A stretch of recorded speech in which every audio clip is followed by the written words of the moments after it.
تو ہمارے مملین کی کچھ عادت ہے دیر سے آنے کی، تو 4 بجے جگہ وقت تو ہم نے دیا تھا، مجلس اپنے مقررہ وقت سے تھوڑا دیر سے شروع ہوئی ہے، لیکن انشاءاللہ مملین آہستہ آہستہ تشریف لے آئیں گے۔ تو جو مملین پہلے آتے ہیں وہ آگے بڑھتے جائیں تاکہ بعد میں آنے والے کو مسئلہ نہ ہو۔ میں ملتمس ہوں جناب کمال نوری صاحب سے کہ وہ اپنا کلام پیش کریں۔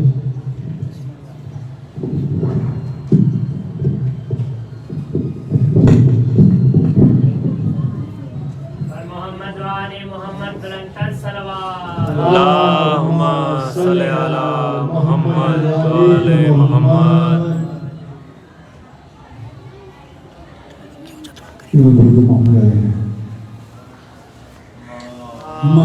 صلی علی محمد وآل محمد۔ قبلہ شاہ علی بھائی جناب سید عباس نقوی صاحب۔ ظلم و ستم سے برسرے پیکار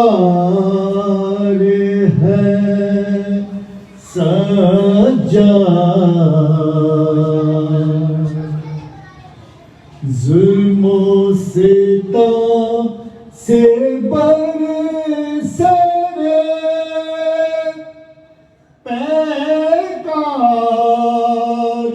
ہے سجاد،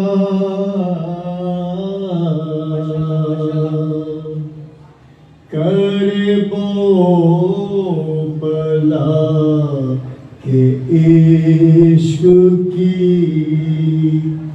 دیوار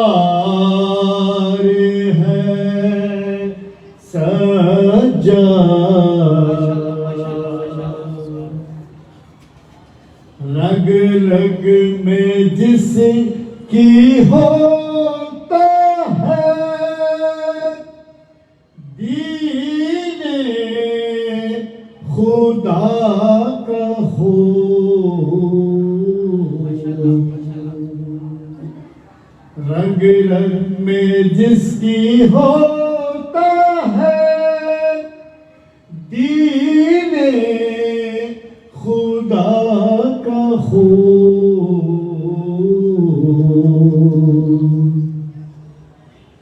آدم کی عظمتوں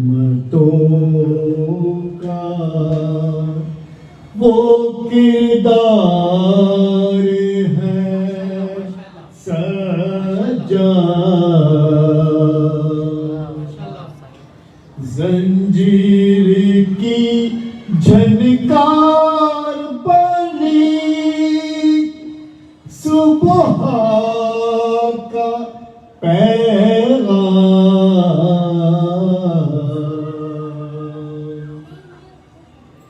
زنجیر کی جھنکار بنی صبح کا پیغام،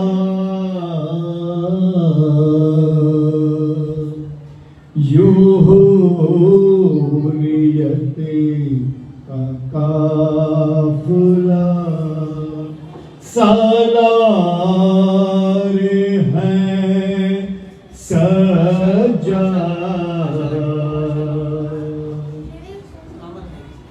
جس کے عمل کی گرد بھی پانا محال ہے، دین خدا کا ایسا ہی معمار ہے سجاد، چھوڑا خدا کا دین تو مقدر ہے گمراہی، کیونکہ جہاں میں وقت کی رفتار گفتار ہے سجا، جس کے سبب سے بیعت فاسق حرام ہے،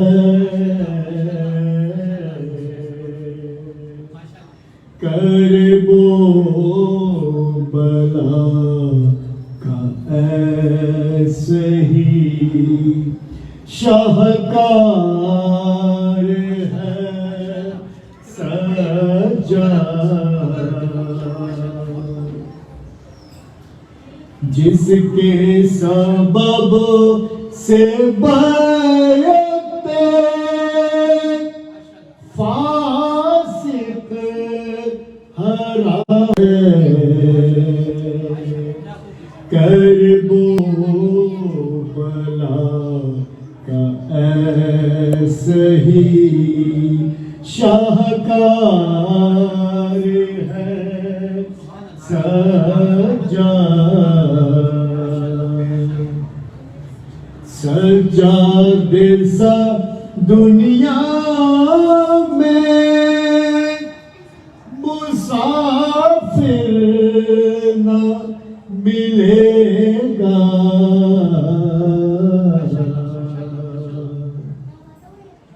سجادے سا دنیا میں مسافر نہ ملے گا،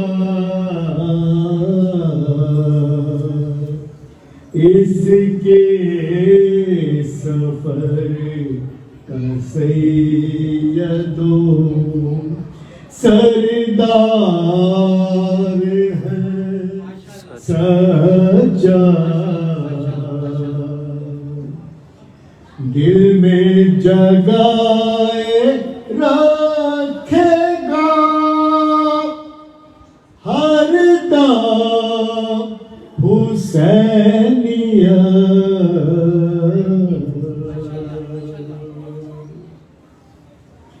دل میں جگائے رکھے گا ہر دم حسینیت،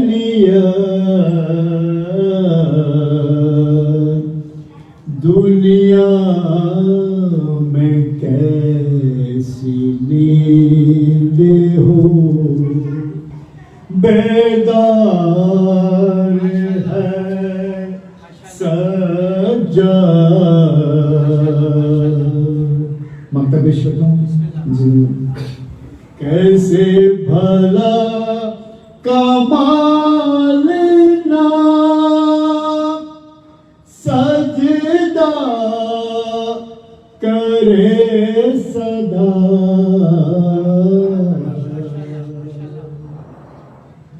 کیسے بھلا کمال نہ سجدہ کرے صدا،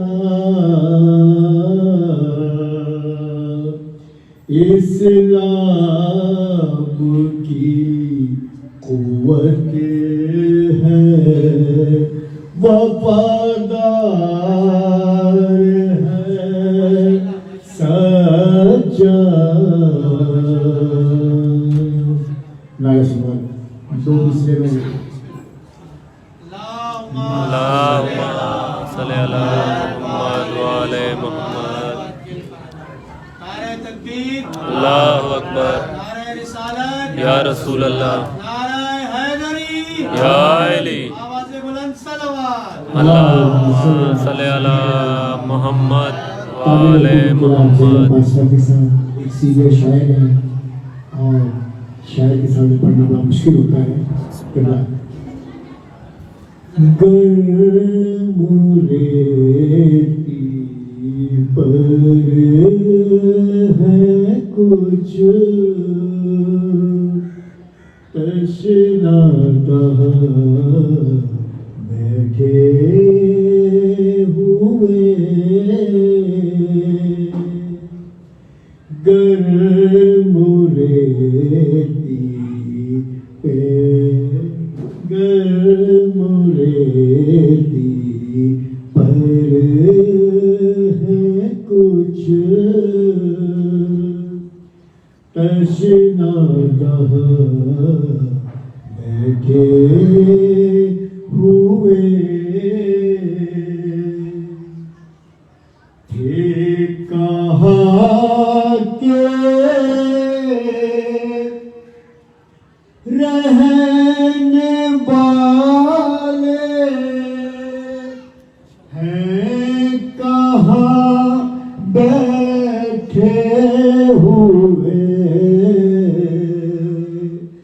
گر مریدی پر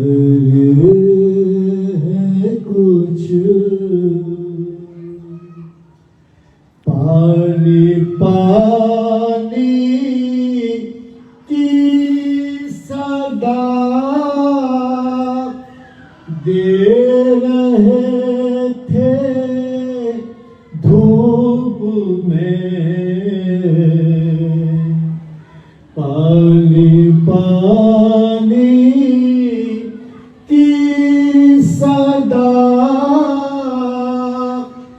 دے رہے تھے دھوپ میں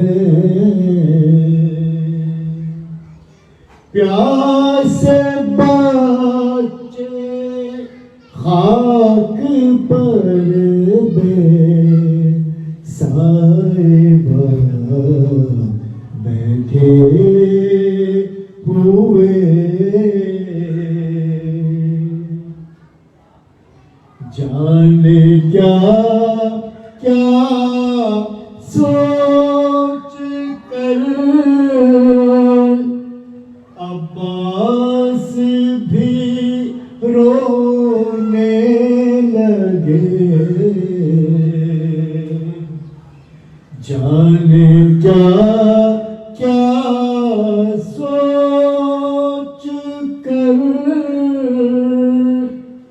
عباس بھی رونے لگے کربلا میں سن کے اکبر کی آزاد بیٹھے ہوئے شیر بلاتے تھے کہ نانا کربلا میں آئیے شیر بلاتے تھے کہ نانا کربلا میں آئیے کھینچ کر اکبر کے سینے سے سینہ بیٹھے ہوئے گر مریدی پر ہے کچھ تشنا بیٹھے ہوئے اللہم صلی علی محمد وآل محمد. ماشاءاللہ کہ اللہ سلامت رکھے والا کو اور آپ بزرگ شاعران کا سایہ ہمارے سر پر قائم رکھے. آپ کی ذرا نوازی ہے انشاءاللہ. بہت خوب کلام پڑھا مولانا صاحب نے. ہم سب نے کچھ گزارشات ہیں, کچھ سورہ فاتحہ ہیں. مولانا صاحب سبھی رستے میں یہ پہنچنے والے ہیں تو